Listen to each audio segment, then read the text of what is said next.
किराएदार बेटा। उठ जा नालायक, सुबह के 8 बजने को है। तुझे एग्जाम नहीं देना क्या?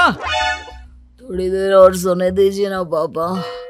तू उठता या फिर मैं तेरे ऊपर पानी फेंकूं?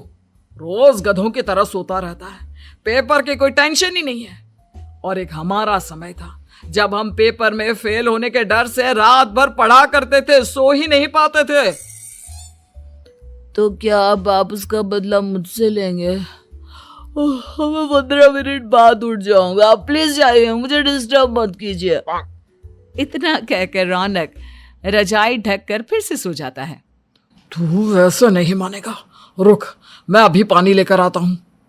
बस फिर क्या था, इतना कहकर वो भागते हुए बाथरूम में जाते हैं और पानी की एक बड़ी सी बाल्टी लाकर रौनक के ऊपर फेंक देते हैं। पानी पड़ते ही रौनक झट से उठ जाता है। ये आपने क्या किया पापा? अब तो उठेगा नहीं तो यही करना पड़ेगा ना। वैसे थैंक्स डैड, आपके कारण ना अब मुझे नहाने की भी जरूरत नहीं पड़ेगी। चलिए अब आप माँ से बोलकर मेरे कपड़े निकलवा दीजिए, तब तक मैं ब्रश कर लेता हूँ। वैसे कल ना आप एक काम और करना, नहलाने के साथ साथ मुझे ब्रश भी करवा देना। ये ब्रश करने में ना मुझे बहुत आलस आता है। रौनक की बातों से अरविंद का मुंह खुला का खुला रह जाता है। वो अपनी पत्नी कमला के पास जाता है और रौनक की हरकतों के बारे में बताता है, जिसे सुन उसकी पत्नी हंसने लगती है। तुम अपने बेटे को समझाने के बजाय हंस रही हो। रौनक बच्चा है, धीरे धीरे सुधर जाएगा, आप क्यों उसके पीछे पड़े रहते हो? अभी नहीं सुधरेगा तो कब सुधरेगा? 10वीं क्लास में है रौनक, वो अब कोई बच्चा नहीं रहा। अरविंद की इतना बोलते ही वहां रौनक भी आ जाता है। क्या डैड, मैंने आपको एक काम दिया था, वो भी नहीं हुआ आपसे। अरे क्या हुआ बेटा?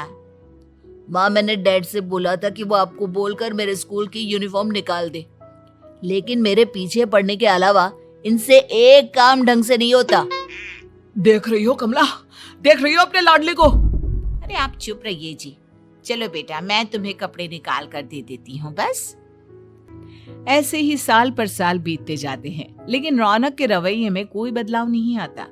वो पहले से भी ज्यादा आलसी और पूरी तरह अपने माता पिता पर निर्भर हो जाता है। 2 साल बाद पता नहीं कहाँ गायब रहता है पूरे दिन, अब तक तो आ जाना चाहिए था। अरे आप इतनी फिक्र क्यों कर रहे हैं उसकी? दोस्तों के साथ खेल रहा होगा, आ जाएगा अभी। ये कोई टाइम है खेलने का? 10 बजने वाले हैं, इतनी रात में कौन खेलता है? कमला कुछ कहती उससे पहले ही रौनक वहां आ जाता है। मम्मी जल्दी से खाना लगा दो, बहुत भूख लग रही है। तुम्हें तब तक खाना नहीं मिलेगा जब तक तुम बता नहीं देते कि इतनी रात गए कहां से आ रहे हो। ओ प्लीज डैड, अब आप एसी पे प्रद्युमन बनकर मेरे सर पर बंदूक लेकर मत बैठ जाना। अपनी फालतू की बकवास बंद कर और बता कहां से आ रहा है। माँ अब समझाइए ना डैड को। बता देना बेटा, इनको भी तसल्ली हो जाएगी। आप बोल रही हैं तो बता देता हूँ, मैं दोस्तों के साथ मूवी देखने गया था, इसलिए देर हो गई। तो इन सब चीजों में मेरे पैसे उड़ाता है? कभी 1 रुपया कमाने के बारे में सोचा है तूने? जब देखो हवा की तरह पैसे उड़ाता रहता है। माँ अब आप इन्हें चुप करा दीजिए, वरना ना मुझे गुस्सा आ जाएगा। अच्छा क्या कर लेगा? बता ना क्या कर लेगा तू? वैसे बात तो ठीक ही है, मैं कर ही क्या सकता हूँ, पैसे तो फिर भी मैं आपसे ही मांगूंगा ना। चलिए अब ये सब बात छोड़िए और मम्मी मेरे लिए खाना लगा दीजिए। अभी लगा देती हूँ बेटा। मैं बता रहा हूँ कमला, एक दिन ये ऐसे ही बिगड़ जाएगा। ओफो, आप क्यों इतना पीछे पड़े रहते हो मेरे बच्चे के? बात की बाद में देखेंगे, अभी आप शांति से उसे खाना खाने देंगे। अगले दिन डैडी मुझे 10,000 रुपए चाहिए। हाँ? अब इतने पैसे क्यों चाहिए तुझे? डैड आप बिना सवाल किए कभी पैसे नहीं दे सकते क्या? जब तक तू बताएगा नहीं तुझे पैसे भी नहीं मिलेंगे। अरे अब आप अपने बेटे को पैसे भी नहीं दे सकते? नालायक, तेरी उम्र के लोग नौकरी करते हैं और एक तू है जो नौकरी करने का नाम ही नहीं लेता कभी। आप लोगों के होते हुए भला मैं नौकरी क्यों करूं? अरे हम कब तक पैसे देंगे तुझे? तुझे भी तो अपने पैरों पर खड़ा होना होगा ना।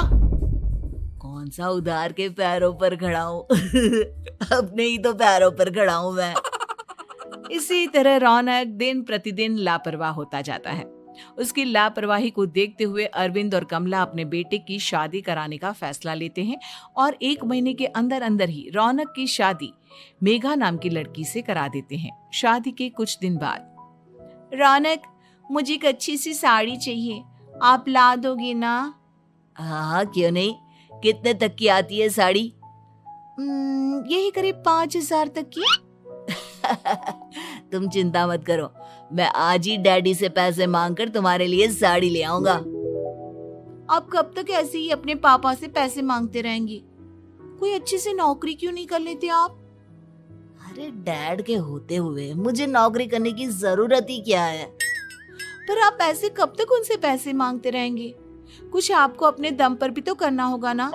अब तुम भी बाकी लोगों की तरह मुझे ज्ञान देना शुरू मत कर देना। साड़ी चाहिए ना तुम्हें, मिल जाएगी बस। इतना कहकर रौनक अपने पिता से पैसे मांगने चला जाता है। डैडी, मुझे 5,000 रुपया चाहिए। अब 5,000 क्यों चाहिए तुझे? वो मेघा को साड़ी चाहिए थी। अरविंद आगे बिना कुछ कहे चुपचाप उसे पैसे निकाल कर दे देता है। कुछ दिन बाद, तुम्हें नहीं लगता कमला, रौनक हम पर पहले से भी ज्यादा डिपेंड हो गया है? मुझे तो अब उसके भविष्य की चिंता होने लगी है।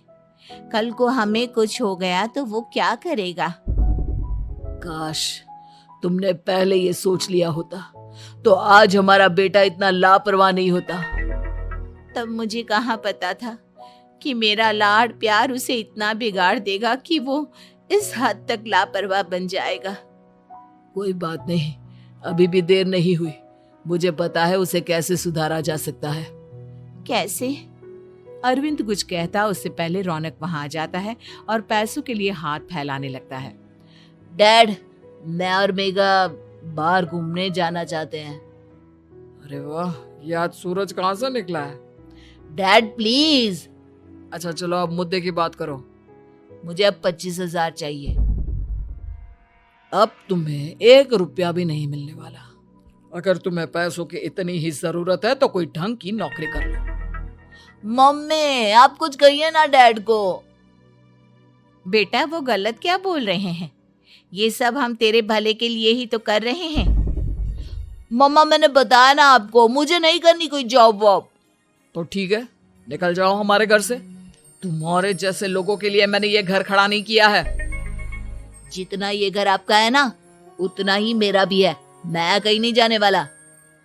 जाना तो पड़ेगा ही तुझे, क्योंकि अब मैं तेरा कोई भी खर्चा नहीं उठाने वाला। ठीक है, मत उठाइए मेरा खर्चा, मैं अपने दम पर भी जी सकता हूँ। तो बेशर्मों की तरह अब तक यहाँ क्यों खड़ा है? अपना सामान ले और निकल जाए यहाँ से। रौनक पैर पटकते हुए वहां से चला जाता है। घर से निकालना जरूरी है क्या उसे? बिना पैसों के कौन रखेगा उसे किराए पर? अगर उसका भविष्य सुधारना है तो हमें अपने दिल पर पत्थर रखकर ये कदम उठाना ही होगा।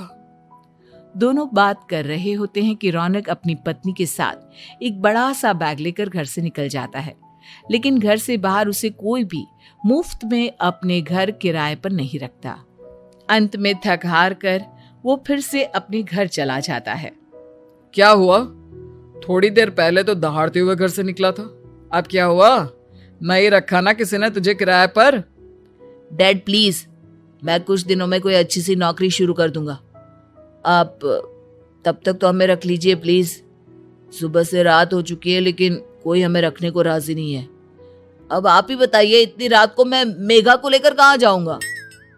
ठीक है ठीक है, बहू की वजह से मैं तुझे घर पर रख रहा हूँ, लेकिन तू इस घर में एक बेटे की नहीं बल्कि एक किराएदार की हैसियत से रहेगा। 3 महीने है तेरे पास।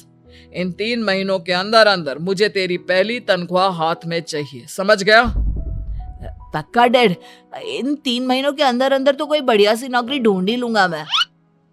ऐसे ही धीरे धीरे समय बीतने लगता है और अरविंद के दिए 3 महीनों में से 2 महीने बीत चुके होते हैं। पापा जी ने हमें 3 महीने दिए थे, जिसमें से 2 महीने तो बीत चुके हैं। अब ये आखिरी महीना बचा है। अरे तुम चिंता मत करो, आज मेरा ना 2 जगह इंटरव्यू है, दोनों में से कहीं ना कहीं तो जॉब लग ही जाएगी। अच्छा, all the best. Raunak interview के लिए निकल जाता है, जिसके बाद शाम में रौनक घर आता है। कैसा गया इंटरव्यू? आपकी नौकरी लगी या नहीं? अरे पहले सांस तो ले लेने दो अच्छे से। बताइए ना, मुझसे तो जरा भी इंतजार नहीं हो रहा है। वो दरअसल बात यह है कि मेरी नौकरी तो लग चुकी है, लेकिन पैसे बहुत कम है। कितने पैसे हैं? 15,000। इतने में अरविंद और कमला मिठाई का डिब्बा लेकर आ जाते हैं। बधाई हो बेटा। हम जानते थे तेरी जॉब जरूर लगेगी। लेकिन मेरी सैलरी बहुत कम है मम्मा। कम है तो क्या हुआ, धीरे धीरे बढ़ जाएगी। हाँ बेटा, हम तो बस चाहते थे कि तू अपने पैरों पर खड़ा हो जाए। मतलब अब आप मुझे घर से नहीं निकालेंगे? नहीं, ये सब हमने तुझे जिम्मेदार इंसान बनाने के लिए किया था। Thank you mummy papa. अगर आप दोनों ऐसा नहीं करते तो मुझे कभी अपनी जिम्मेदारियों का एहसास तक नहीं होता। आज आपने मुझे सिखा दिया कि इंसान का अपने पैरों पर खड़ा होना भी जरूरी होता है। इतना कहकर रौनक झट से अपने माता पिता के गले लग जाता है और अपनी कमाई की पहली तनख्वाह वो अपने माता पिता के हाथ में सौंपता है। इस तरह रौनक एक गैर जिम्मेदार व्यक्ति से एक जिम्मेदार व्यक्ति बन जाता है।